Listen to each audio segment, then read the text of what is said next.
28 March দেশীয় রঙ্গমঞ্চের শীর্ষ নায়ক সাকিব খানের জন্মদিন। এই সুপারস্টারের জন্মদিনকে ঘিরে কোনো উন্মাদনা থাকবে না তা কী করে হয়। প্রিয় নায়কের জন্মদিনের আয়োজন সম্পর্কে জানতে মুখিয়ে থাকেন তার ভক্ত অনুরাগীরা। এবারের জন্মদিনে নায়কের পক্ষ থেকে ভক্তরা উপহার পেতে যাচ্ছেন আগামী কোরবানি ঈদের সিনেমা তাণ্ডবের ফার্স্ট লুক। প্রযোজনা প্রতিষ্ঠানের একটি সূত্রে এমনটি জানিয়েছে। বর্তমানে সাকিব তার আসন্ন রোজার ঈদের সিনেমা বরবাদের প্রচারণা নিয়ে ব্যস্ত। ঠিক সে সময়ে তাণ্ডব সিনেমার ফার্স্ট লুকের খবর এলো।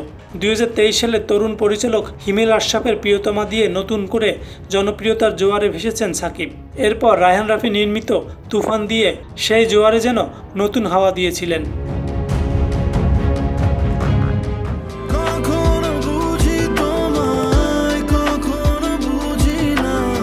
সাকিব ও রায়হান রাফির জুটি আবারও আসছে পদ্মায়। তুফান 2 না হলেও তাণ্ডব সিনেমা নিয়ে হাজির হবেন এই দুজন। জানা গেছে অ্যাকশনধর্মী সিনেমা হবে তাণ্ডব।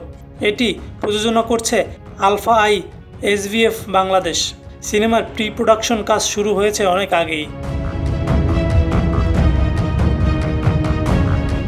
2024 সালে শুরু হয় তাণ্ডবের দৃশ্য ধারণের কাজ। এ সিনেমায় সাকিব খানের বিপরীতে নায়িকা হিসেবে কে থাকছেন তা এখনও জানা যায়নি। গল্প প্রসঙ্গে কথা বলা বারণ বলে জানান রাফি। তাই সিনেমার নায়িকা নিয়ে বাড়তি উত্তেজনা তৈরি করছে সাকিব ভক্তদের মনে।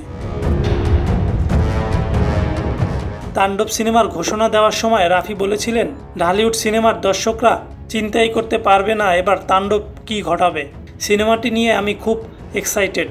দর্শকও নতুন রূপে দেখবে সাকিব খানকে। আশা করছি দর্শক বড় আয়োজনে একটি সিনেমা উপহার পেতে যাচ্ছে।